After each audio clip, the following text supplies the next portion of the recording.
Hello guys, welcome to GK IQ study. आज मैं आपके लिए एनडीए के जो एनडीए 2 का एग्ज़ाम होने वाला है, एनडीए सेकंड, उसके टॉप 10 क्वेश्चन लाया हूँ जीके के। तो आप इस वीडियो को देखना ना भूलें और ज़्यादा से ज़्यादा लाइक शेयर सब्सक्राइब करें, जिससे कि हम लोगों को आगे लाइव आने का मौका मिले और अच्छे से क्वेश्चन डिस्कस हो सकें। तो दोस्तों, इस को ज़्यादा से ज़्यादा शेयर करिए, क्योंकि एनडीए सेकेंड फेज़ का एग्ज़ाम ज़्यादा दूर है नहीं। तो दोस्तों, आज के क्वेश्चनों की शुरुआत करते हैं। तो आज का पहला क्वेश्चन है, राष्ट्रीय सुरक्षा कानून कब पारित हुआ? कि राष्ट्रीय सुरक्षा कानून कब पारित किया गया? अगर आपको इस क्वेश्चन का आंसर आता है तो कमेंट बॉक्स में हमको जवाब दें। तो इसके आंसर हैं option A 1980, option B 1960, option C 1970, option D 1950। आपके पास 5 सेकंड का टाइम है, आप इसका आंसर कमेंट बॉक्स में दें।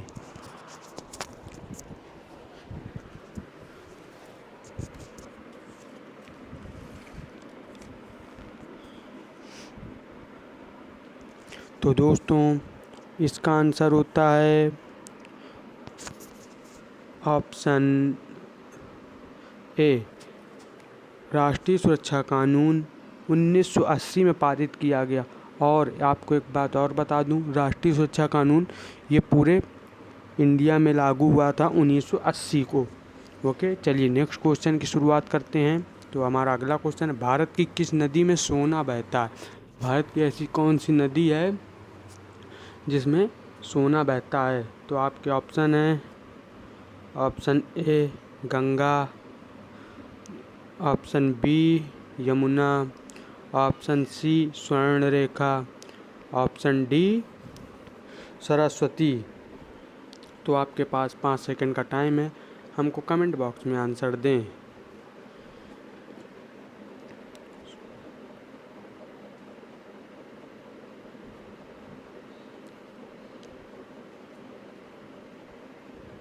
तो दोस्तों, इसका आंसर होगा ऑप्शन सी स्वर्णरेखा नदी।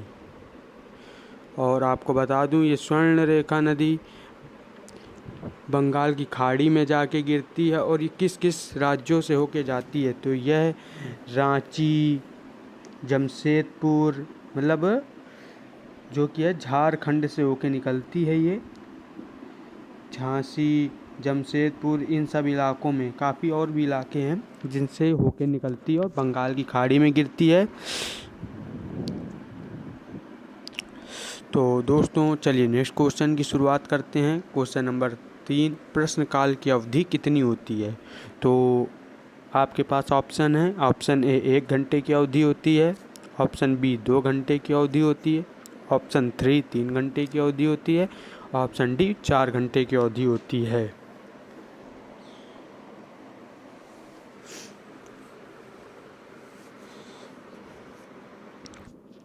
तो दोस्तों, प्रश्नकाल की जो अवधि होती है वो 1 घंटे की होती है। अब डिस्कस कर लेते हैं प्रश्नकाल क्या होता है।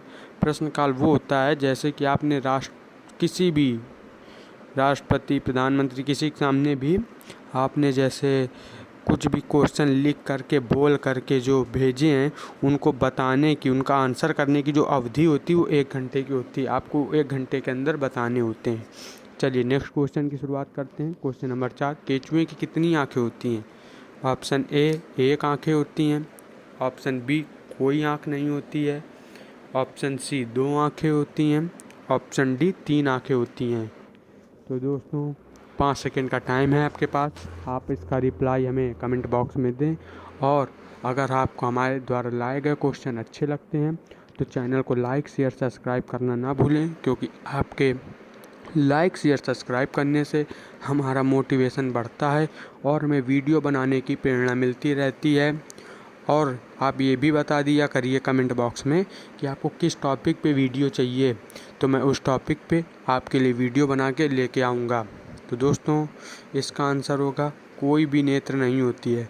जो केचुआ होता है, और केचुए को किसान का मित्र भी कहा जाता है। तो जो केचुआ होता है उसके कोई भी नेत्र नहीं होती है और वो किसान का मित्र होता है। ये एग्ज़ाम के लिए आपके लिए काफ़ी इम्पॉर्टेंट है। क्वेश्चन नंबर 5, शून्यकाल क्या होता है? अभी जैसे प्रश्न काल आया था उसी तरह एक शून्यकाल भी है। शून्यकाल क्या होता है? दोनों सेम ही होते हैं। ऑप्शन ए प्रश्नकाल के ठीक पहले का काल, ऑप्शन बी प्रश्नकाल का समय, ऑप्शन सी प्रश्नकाल के ठीक बाद का काल। ये गलत लिख गया है दोस्तों, तो इसकी जगह होगा, इसको काट के या चौथा ऑप्शन है ऑप्शन डी, इनमें से कोई नहीं। ठीक, चौथा ऑप्शन है इनमें से कोई नहीं। तो आपके पास 5 सेकंड का समय है, आप इसका आंसर दें।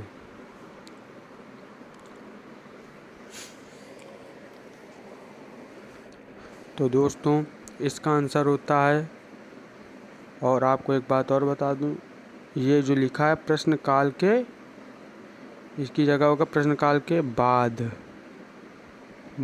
का समय। ठीक, ये बाद है यहाँ पे, प्रश्नकाल के ठीक बाद का काल। ओके, चलिए आप इसका आंसर बता दीजिए। तो दोस्तों इसका आंसर होगा ऑप्शन सी, प्रश्नकाल के ठीक बाद का काल। जो मतलब प्रश्नकाल के जो बाद का समय होता है उसको शून्यकाल कहा जाता है। चलिए next question, question number 6, Jnanpith पुरस्कार हमें किस क्षेत्र में दिया जाता है?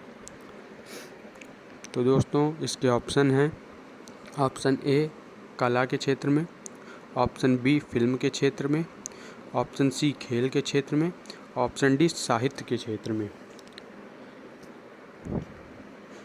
5 सेकंड का टाइम है, आप आंसर दें कमेंट बॉक्स में।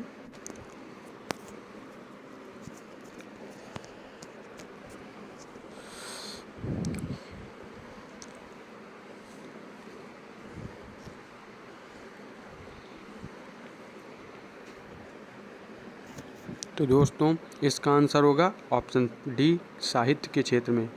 साहित्य का जो क्षेत्र होता है उसमें ज्ञानपीठ पुरस्कार दिया जाता है। चलिए नेक्स्ट क्वेश्चन, 12 से 1 के बीच, यानी जो 12 होता है, 12 से 1 के बीच के समय को क्या कहा जाता है? 12 से 1 के बीच के समय को क्या कहा जाता है, बताइए। 12 से 1 के बीच का जो समय होता है उसको कहा क्या जाता है?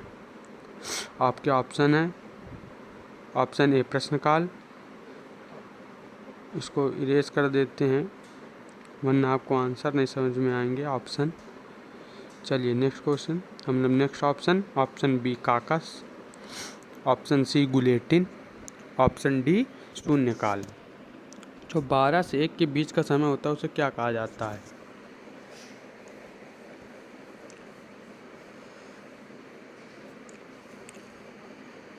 तो दोस्तों जो 12 से 1 के बीच का समय होता है उसे शून्यकाल कहा जाता है। ओके, अभी ये पिछले क्वेश्चन में हमें लग रहा है डिस्कस हुआ है, जो पिछला क्वेश्चन है उसी में अभी डिस्कस हुआ है हमें लग रहा। हाँ, ये जो 12 से 1 के बीच का समय होता है उसे शून्यकाल कहा जाता है। ओके, चलिए अगले क्वेश्चन पे आते हैं। सबसे कम भूकंप किस देश में आता है? Option A Bharat, option B America, option C Israel, option D इनमें से कोई नहीं। अगर आपको इसका जवाब आता है तो आप हमें कमेंट बॉक्स में इसका जवाब दे सकते हैं।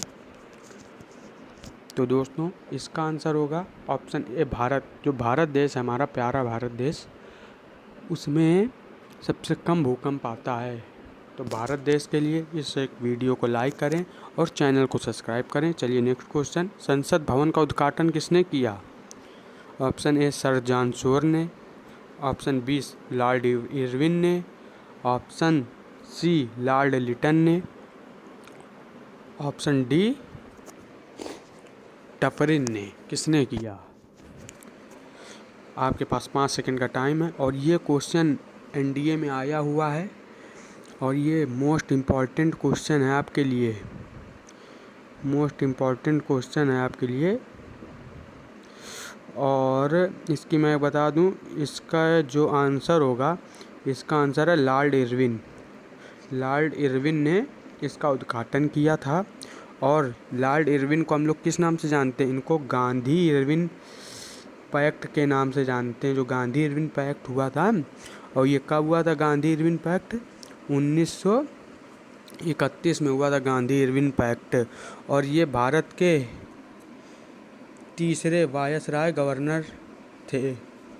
ओके, ये क्वेश्चन आपके लिए इम्पॉर्टेंट है। गांधी इरविन पैक्ट 1931 में हुआ था और ये भारत के तीसरे वायसराय गवर्नर जनरल थे। ओके, चलिए नेक्स्ट क्वेश्चन की तरफ बढ़ते हैं। पाराद्वीप बंदरगाह निम्नलिखित किस डेल्टा पे बना है? ये मोस्ट इम्पॉर्टेंट क्वेश्चन है। पाराद्वीप बंदरगाह किस डेल्टा पे बना है? आपके ऑप्शन है, option A Mahanadi, option B Brahmaputra, option C Rihand, option D इनमें से कोई नहीं।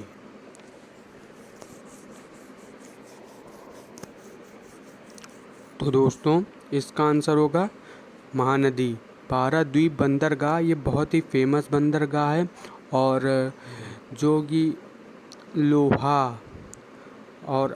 लोहा हुआ जैसी चीज़ें ये जापान से, मतलब भारत से जापान जाती हैं, वो इसी बंदरगाह से होके जाती हैं। और ये बंदरगाह उड़ीसा पे है स्थित। ये आपको मैं बता दूं, ये बंदरगाह उड़ीसा में स्थित है और ये बहुत ही प्रसिद्ध बंदरगाह है। लोहा जो जाता है जापान भारत से, वो महानदी डेल्टा पे होके जाता है पाराद्वीप बंदरगाह पे।